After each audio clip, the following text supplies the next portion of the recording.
ครับวันนี้เรามาเล่าข้าวหงหินกันต่อนะครับก็เริ่มม่วนเข้าแล้วนะครับอันตอนที่8ก็แล้วอันตอนที่9กับมาได้2 ตอนแล้วก็มาขึ้นมาตอนแรกตอน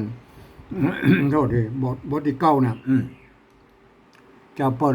เจ้ากับมาน้อยพวกก็จะไปแล้วนะครับ เอาแล้วเนี่ยได้แล้วครับ มันแต่ว่านี่ก็ อืมบอกไปแล้วนะก็จะไปหาอันเสาะหาแม่น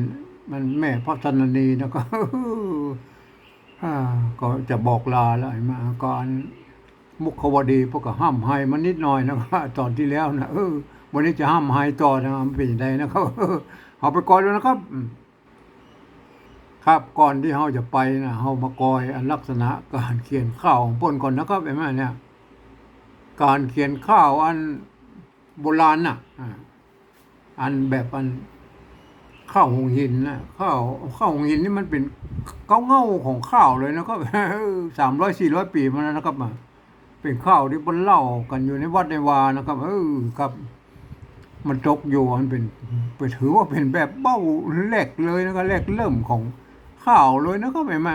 เปิ้นก็ใจรักการของเปิ้นก็คือ7 ตัวเร็ว3 ตัวเร็วบาดหลังบาดหน้านะครับอันนั้นแหละไอ้มาก็คืออันมันจะทำให้วรรคที่1และวรรคที่3นะเป็น3 กรรมนะครับเห็นไหมแต่ถ้ามัน3 กรรมมันไม่ได้ปกติอนุโลมเพื่อเป็น4ได้นะครับเห็นไหมนะอย่างเช่นอันนี้มาเพื่อจะเน้นเป็น3 กรรมก่อนให้นึกหนีจากไปอย่างนี้ถ้ามัน3 กรรมมันอธิบายไว้ชัดแล้วพวกก็ใส่ให้เป็น4ได้นึกว่าจะตาได้ประจบเจ้าจักมาแล้วเนาะยังไม่ได้นะเฮ้ยอนุโลมเป็น4ได้นะครับแต่เน้นมันเป็น3 กรรมไม่ก้อนนะ อันก็เหมือนอัน โทษดีเหมือนก่อน8 ตลาดในภาคกลางบ่เนาะปนห้องว่าก่อน8 ตลาด บาทนึงมันมี8 กรรม ให้คนเขียนมาเดียวนี่มันก็โอ้โหอยู่ว่านะก็หยอกเก้าหมด เนี่ยมันเป็นยังไงอันนี้ก็เหมือนกันแล้วเพิ่นบอกว่าคือ3เนอะอนุโลมมันไม่ได้ก็เป็น4เนอะ ก็หยอก4หมดบ่พิวคือเป็น3เลยมันเป็นยังไง คนเฮาเนอะมันรักกันเอานะครับเห็นไหมผมก็ประจำมันข้าวโบราณพวกนั้นก็อันนั้นรักเอาโหละรักกันนะที่นี่เอามาถึงฉันทะลักนะครับอันข้าวอันปกติแล้วเพิ่นจะมีอยู่3 บาทเต้าอี้นะครับเห็นไหม1 บทเป็น1 บทน้อยๆนะ1 2 3เนี่ยบาท1 บาท 2 บาท 3เนี่ยแม่แต่อัน3 บาทเนี่ยมาแต่ละบาทเนี่ยมันจะมีอยู่4 วรรคเห็นไหม4 วรรคเห็นไหมอันท้ายวรรคนั่นแหละ เพิ่นจะกำหนดเสียงนะครับ เพิ่นจะกำหนดเสียงเป็นเสียงนั้นเสียงนี้นะไงมาเนี่ยมา อันนั้นแหละที่พระองค์ว่าฉันทะลักแล้วก็ ฉันทะลักเขาทำมาไล่กวายเลยก็วันนี้นะครับฉันทะลักเอาไปดูฉันทะลักก่อน วรรคที่1ของบาทที่1นะครับอันนี้นะเปิ้นให้ลงด้วยเสียงสามัญก็ได้นะครับจัตวาก็ได้แล้วก็เห็นไหมโอเคนะไงอันจ้าตาเสียงจัตวาเห็นไหมวรรคที่2นี่ลงด้วยเสียงตีครับสั้นก็ได้ยาวก็ได้ก้ามวันนี้ก้ามเสียงยาวเห็นไหมก้ามเสียงยาวเลยไหมเห็นไหมอันนี้น้องก็เสียงยาวไหมน้องเห็นไหมน้องนะก็เห็นไหมแต่ว่านี่มันนี่มาเจอเสียงสั้นหน่อยมันพักนี่โอเคนะครับอันใต้อันวรรคที่4ของบาทที่3เนี่ยต้องลงด้วยเสียงตีนะพักเห็นไหมอันเนี้ยมันเสียงตีสั้นมันตีสั้นอันนี้พักตีสั้นนะครับก้อมน้องตียาวแล้วก็เห็นไหมการนับเสียงตีเนี่ยตีสั้นหรือตีตายเนี่ยก็ต้องนับแบบมันเสียงแบบอันไตโยนจังใหม่นะครับแม่ไม่ใช่เอาเสียงอันของอันไตลือมาเทียบเอานะไม่ใช่แล้วก็เนี่ยยังก็พักไหนเนาะมาเขาจังเอาคำว่ามดนะครับมดมดเอาว่ามดหลายวันแล้วเอานี่พ่องเนี่ยบางเจอกับตัวนี้เนี่ยเห็นไหมเนี่ยบางทีก็เอาสุดเนี่ยอันนั้นคำว่าอันภาษาไทยเพิ่นออกเสียงเอกเนาะก็สุดนะสุดนะครับอันไตยวนละนาเพิ่นออกเสียงจัตวานะครับสุดนะครับเห็นไหม สุดเจนสุดปลายสุดเจนสุดปลาย อันไตอันไตลือกับไตยองเปิ่นสุดนะครับสุดเจนสุดปลาย สุดเจนสุดปลายสุดเจนสุดปลาย มันเป็นอย่างแล้วจะเอาสุดที่มาใส่พักนี่มันมาได้นะครับมันมาได้มันเป็นตีปอมๆของไตลือนะครับ เพิ่นต้องเป็นตีแบบอันแบบเชียงใหม่เพิ่นสำเนียงของเชียงใหม่นะครับตีแบบสำเนียงเชียงใหม่ไม่ใช่เอาสุดเนี่ยมาใส่นะครับเชียงใหม่เพิ่นออกสุดนะครับเสียงจัตวาเนี่ยพอแปลงเป็นสุดมาใส่พักเนี่ย อีแท้ๆหมู่นี่นะหมู่เนี่ยโอเคนะครับหมู่นักข่าวประเดี๋ยวเนี่ยเพ้อไปใหญ่แล้วครับโอเคอันนี้เนี่ยตามเก้าเงาเวลาเสียงตีนะครับมาตีแบบมันไตงอนเชียงใหม่นะก็พัก กัมไม่เนี่ยตีสั้นหรือตียาวนะครับท่านก็ที่จะแต่งข้าวใหม่ๆก็พิจารณานะครับไม่ใช่ว่าเอาตัวกันไปลุ่มไปรูไม่หมดนะครับโอเคนะครับ เอาละเสียงตีก็โอ้ไปหลายวันละ อู้ถึงวันนะ โอเคนะ อันต่อไปนะก็อันบัตรที่หนึ่งเนี่ยวรรคที่สามวรรคที่สามลงด้วยเสียง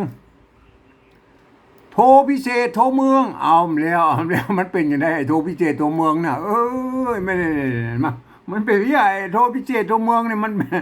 เป็นมันมีที่เดียวครับในโลกเนี่ยแต่โยนเชียงใหม่นี่นะครับเห็นไหมออกเจ้า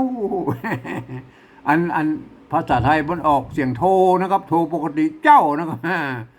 ประจวบเจ้านะครับเจ้า อันไต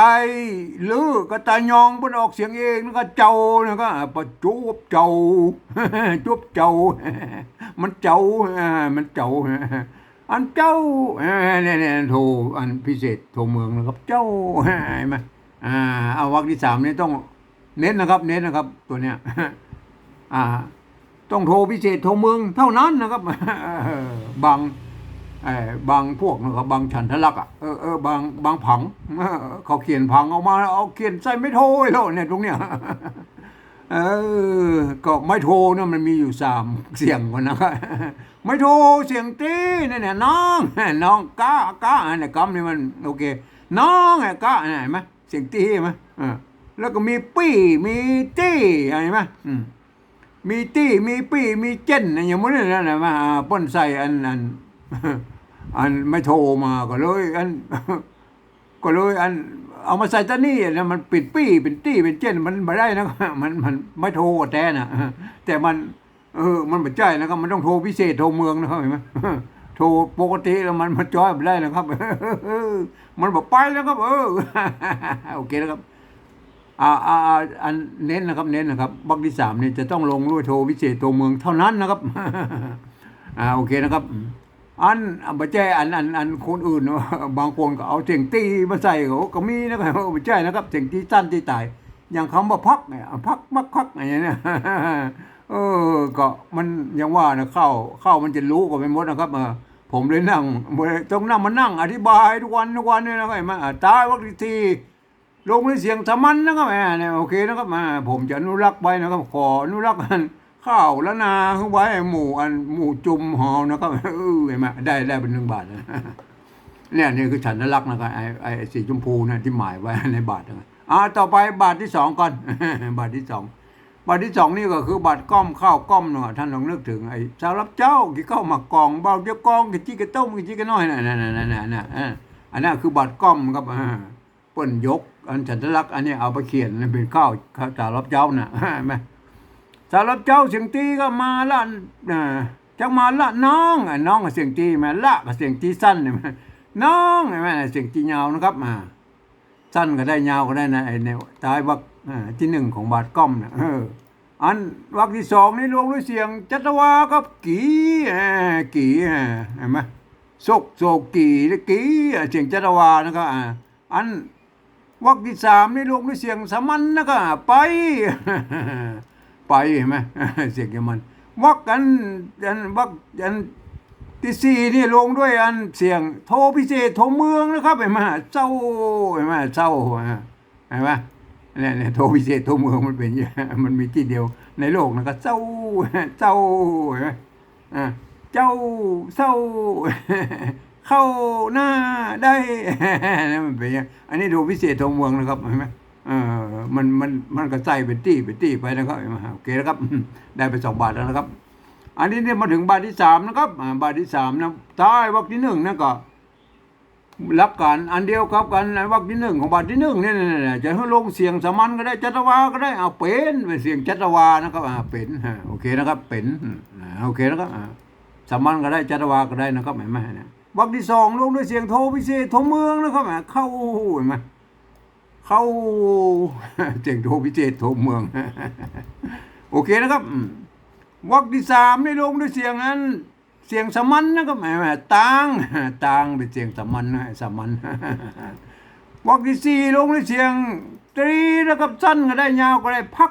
เป็นเสียงตีสั้นตีตายโอเคนะเอาละท่านหันยังครับเนี่ยสีชมพูที่หมายไว้เนี่ยเพิ่นจะกำหนดเสียงมาไว้นะก็มันจะเอาเสียงอื่นมาใส่ไปเลยแล้วก็ไม่ใช่อันนี้นี่คือเราบอกเป็นข้าวครับเป็นข้าวนะครับ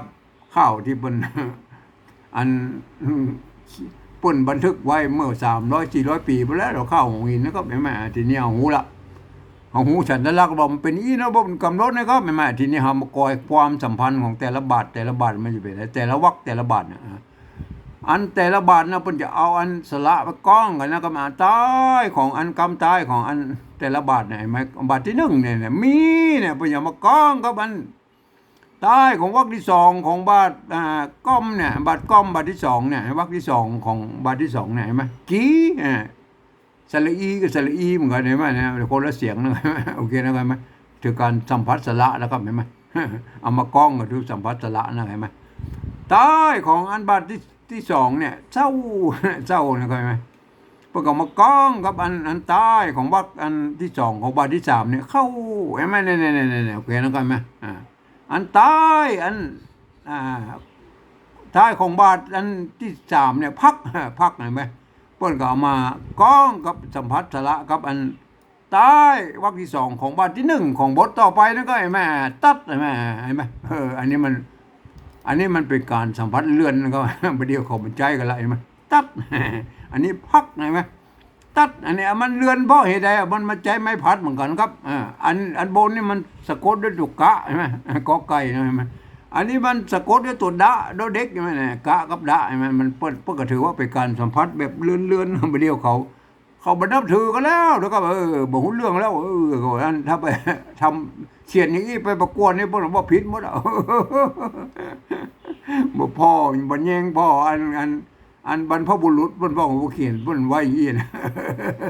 เอาโอเคนะครับมาต่อนะครับแต่ละบาทมันกองกันอย่างนี้นะครับเปิ้นจะเอาสระมากองกันนะครับโอเคนะครับสระอันนี้เรามาอู้ถึงแต่ละวรรคหรอกครับวรรคที่1กับวรรคที่2นะครับของแต่ละบาทเนี่ยเอาไล่ไปที่น้อยนะครับเห็นไหมมันบ่เหมือนกับอันปุ้นละบ่เหมือนกับไอ้แต่ละบาทแล้วเพิ่นเอาสระมากองกันนะครับอันวรรค1วรรค2เนี่ยเพิ่นจะเอาอันเนื้อเรื่องเป็นส่วนใหญ่นะครับเนื้อเรื่องมากองนะเนื้อเรื่องที่มันอู้กับหูเรื่องนะมากองเป็นส่วนใหญ่แต่ถ้าสมมุติมันพุกสัมผัสอันสระได้หรอกครับถ้ามันพุกสระอันสัมผัสสระได้ก็ดีนะครับอันดีก็ดีครับโอเคนะไงมาอย่างเช่นอันเนี้ยนะนึกว่าจะตาหน้าเนี่ยสระเหมือนไหมหน้าบุญโอเคนะอันนี้ถือว่ามันเป็นพุกสัมผัสนะครับไม่ใช่ว่าเน้นสัมผัสนะครับอันนี้ถือว่าพุกสัมผัสนะครับหน้าบุญจ่าหน้าบุญด้วยกรรมโอเคมันอู้กันหูเรื่องตั้ง2 วรรคเนี่ยเห็นไหมจากมาละน้องฮือโศกเห็นไหมนะมันมีสระองตรงนี้แหละฮือโศกกี่นะเนี่ยมันเป็นยังไงปนประจำเป็นจะต้องสละอันมาวันนี้เน้นมาสละมาจากมาละน้องมาป้องมากองโศกสีอย่างว่าไปด้วยเนาะมันเอาสละองมาใส่เนี่ยแถวเนี้ยมันต้องเห็นไหมฮือโศกกี่โอเคนะครับอันเนี้ยอันบาทที่3เนี่ยวรรคที่1วรรคที่2เนี่ยสมน้องว่าเป็นเมียพางมันจะต้องเอาสระเอ็นมาใส่อะไรมาเนี่ยเพิ่นต้องเน้นเป็นอีก่อนนะเห็นไหมเน้นให้มันเป็นอันเป็นเนื้อเรื่องไปก่อนนะถ้าสมมติว่ามันสระอันเนื้อเรื่องนั้นมาสัมผัสสระได้ก็ดีไปนะครับโอเคนะไงมาแต่อันนี้สมกับองค์นี่เป็น สมแล้วก็องค์นี่มันถือว่าเป็นการนั้นสัมผัสเรือนนะครับสัมผัสเรือนมันสละองสละองสละอมสละองเหมือนกันได้มาโอเคนะครับมาถือว่าเป็นการสัมผัสเรือนนะครับโอเคนะครับมาอันนี้พวกก็อย่าบ่ใจตั้งใจนะครับมันสัมผัสกันไปเดียวคนเดียวมัน โอเคนะครับวรรคที่หนึ่งวรรคที่สองผ่านแล้วนะครับท่านเข้าใจแล้วนะครับเน้นคือมันสัมผัสแบบเนื้อเรื่องไปก่อนเป็นส่วนใหญ่นะครับแต่ถ้าสมมติมันฟุกสัมผัสได้สละได้ก็ดีนะก็ดีโอเคนะครับต่อไปวรรคที่สองและวรรคที่สามนะครับทีนี้เรามาวรรคที่สองวรรคที่สามของบาทที่หนึ่งนะครับบาทที่หนึ่งไหนมาปกติแล้วมันจะต้องอันสามตัวเร็วนะก็จะต้องเร็วมหากรรมเนี่ยมันไอ้เจ้าพอดีอันนี้มาอันนี้เจ้าอันนี้ถือว่ามันเป็นการเลี้ยวแบบเนื้อเรื่องครับมันจะเอาจำเป็นจะต้องเอาสาระมันเหลวครับอันนี้วรรคที่สองวรรคที่สามของบาทที่หนึ่งนี่นะครับเห็นไหมเห็นไหมกามเจ้าเห็นไหมมันไม่ต้องเอาอันมาเดียวเนี่ยมันหน้าบุญช่วยกำมานอดน้ำบุญมีมาจอดจ้ำบุญมีอย่างก็มันเลยหมูเรื่องอะไร ประจวบเจ้าบุญมีมันเป็นเอาเป็นเรื่องเป็นราวไปเลยโอเคนะครับแต่อันท้ายวรรคที่สามนี่จะต้องลงด้วยเสียงโทพิเศษโทเมืองนะครับเห็นไหมเนี่ยเป็นไหมมันเป็นบังคับนะครับเห็นไหมโอเคนะครับอันต่อไปวรรคที่สองและวรรคที่สามของบาทก้อมเนี่ยนะครับอันนี้อันนี้มันท้ายวรรคกันที่สามนี่จำเป็นนะครับจำเป็นจะต้องเลี้ยวหาแบบสละนะครับพอดีมันอย่างว่าเนี่ยอันได้คำว่าหนีเนี่ยเนี่ยหนีเนี่ยอันคำว่าหนีเนี่ยมันเป็นอันสระอีเนี่ยแต่มันประยุทธ์กันมันเป็นเสียงจัตวาครับมันเป็นเสียงจัตวานะเป็นเสียงจัตวาเพื่อเอาไว้ทั้งป่ายนี่มันไม่ได้เนี่ยไว้ไว้ท้ายวรรคสามเนี่ยไม่ได้เพราะว่าท้ายวรรคสามนี่พวกกำหนดให้ลงด้วยเสียงสมัญครับพวกเราเอาหนีไปไว้ทั้งหน้าพวกเนี่ยอันกี่ก็หนีอันเนี่ยต้องสัมผัสกันอะไรไหมเนี่ยมันเสร็จแล้วก็จะแต่งอันเป็นหัวเฮยโยงนะอันนี้เป็นหัวเฮยโยงเกรื่องเดียวมันต้องสละไอเนี่ยบางจีประกอบเฮโศกกีนีไปบรรลัยโศกเศร้าอย่างนี้ก็ได้นะไอนะคานไขโศกเศร้าอย่างก็ว่าไปนะก็ถ้าจะเป็นกองกันอย่างนั้นมาตุกโศกเศร้าอย่างนี้ก็ได้นะก็มาบัดต้องมันแค่สัมผัสสองอันนี้ก็พอแล้วใช่ไหมด้วยสระตัวไหนก็ได้โอเคนะก็ไหมวรรคที่สองและวรรคที่สามของบาทที่สามเนี่ยนะครับอันนี้หลักการเดียวกับอันบาทที่หนึ่งเนี่ยก็รับวรรคที่สองวรรคที่สามของบาทที่หนึ่งเนี่ยอันเดียวก่อนจะเลียวแบบอันสละก็ได้นะครับจะเลียวแบบเนื้อเรื่องก็ได้ไอ้เข้ากับตังเนี่ยอันนี้มันเลียวแบบเนื้อเรื่องมันบาดใจว่าอันเหมือนมาเดียวนะก็เป็นไม่พังงอเข้ามาอย่างมัวเมายังพักเอามันจะเอาเมาอย่างนั้นมาใส่ไหนมาเมื่อปีเตียวตางยังพักไงมาป้นเป็นเนื้อเรื่องไปเลยนะแต่มันลงด้วยเสียงสมัญนะครับตายวรรคที่สามเนี่ยเห็นไหมต่อไปแล้วครับวรรคที่สามและวรรคที่สี่นะครับวรรคที่สามวรรคที่สี่ของบาทที่หนึ่งและบาทที่สามเนี่ยเมื่อ100 ปีที่แล้วมันถือว่าเป็นวรรคเดียวกันนะครับได้ประจวบเข้าบุญมีใช่ไหมเมื่อปีเตียวตางยังพักอันนี้เพราะว่า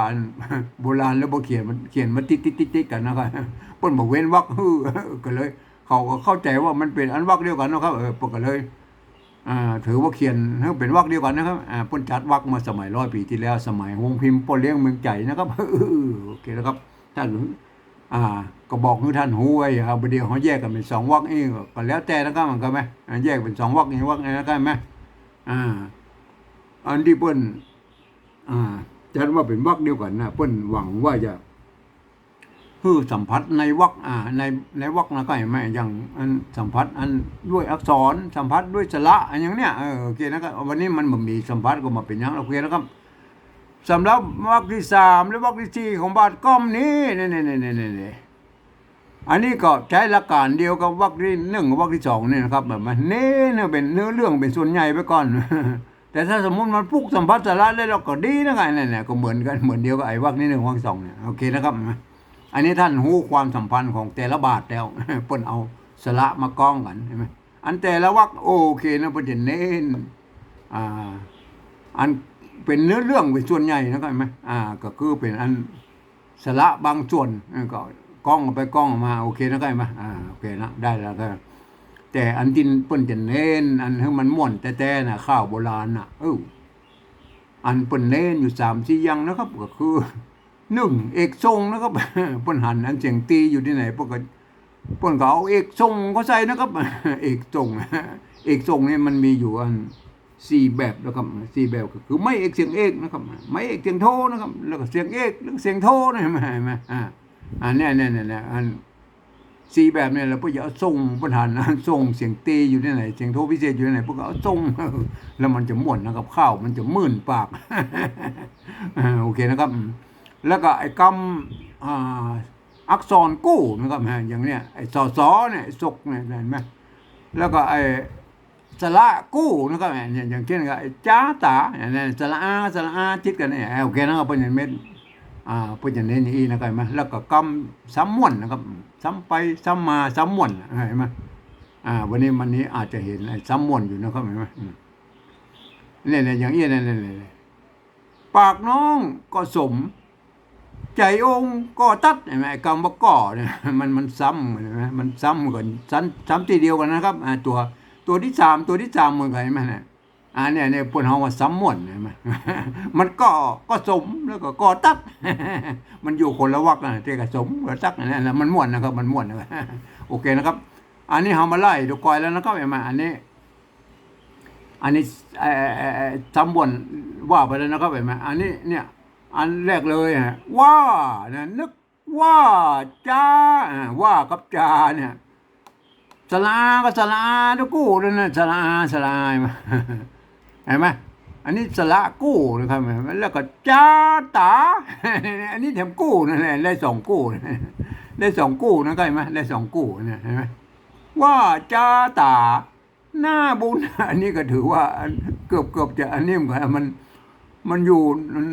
คนละวรรคนะครับหน้าบุญช่วยกำเสียงตีนะครับเห็นไหมเพิ่นก็เอาช่วยเนี่ยช่วยนี่มันเนี่ยลำบนนี่มันช่วยเนี่ย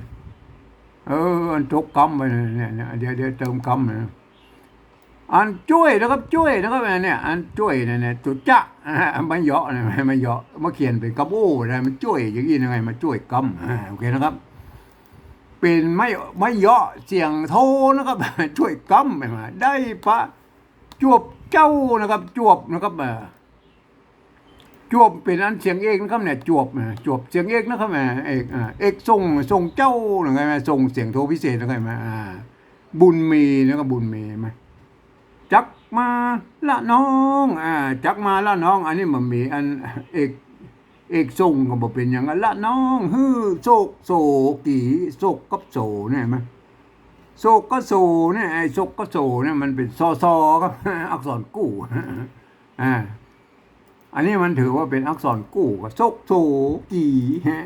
หนีจากไปเห็นไหมอันนี้มันสัมผัสกันโดยบังคับนะครับหนีก็กี่หนีจากไปตุกโศกเศร้าไอ้โศกเนี่ยครับไหมโศกนี่เป็นอันเสียงเอกนะครับโศกแล้วก็เศร้าเห็นไหมทรงเศร้านะโศกนี่ทรงเศร้าแถมมาป้อมันเป็นสออักษรกู้เห็นไหมโอเคนะครับไหมโอเคนะโศกเศร้านะครับเห็นไหมสมน้องว่าเป็นเมียพังห่อเข้าห่อเนี่ยมันส่งเข้าครับเห็นไหมห่อเป็นไม่เอกเสียงเอกนะครับเห็นไหมไม่เอกเสียงเอกส่งเข้า โอเคนะเห็นไหมส่งเสียงโทพิเศษเห็นไหมส่งเข้าห่อเข้าเมื่อปีเตียวตางปีเนี่ยไหมปีเนี่ยตัวเนี้ยมันแบบเนี่ยไม่กี่ไม่เยาะไม่เองเอาเขียนไม่มันใส่ไม่โทมันแจ้เอาไปใส่ตะนี่นะเนี่ยปีตีอย่างนั้นเตียวตางเตียวตางเนี่ยมันเป็นตอนะครับเนี่ยอักษรกู้นะครับอักษรกู้ตอนะตออักษรกู้นะครับตอแล้วก็ยังพักยังก็เสียงตีพักเสียงตีสั้นยังพักมันนั่นก็มีไปแล้วอักษรกู้ก็มีแล้วเห็นไหมเอกทรงก็มีแล้วเห็นไหมอันสละกู้ก็มีแล้วโอเคนะไงแม่กำสำมวนก็มีแล้วก็สมก็ตัดโอเคนะมันเป็นใช่ไหมคือมันมีนัก ท่านเน้นใส่นักๆแล้วมันก็จะม่วนมันมื่นปากกับข้าวมันมื่นปากเนี่ยเติมอันนี้กำนอกอันกำเนี่ยมันตกไปจุ้ยกำนะครับ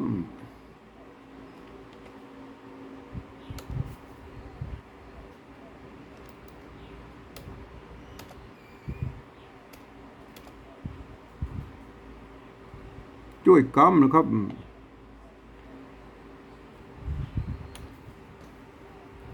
ได้แล้วเอาโอเคแล้วครับ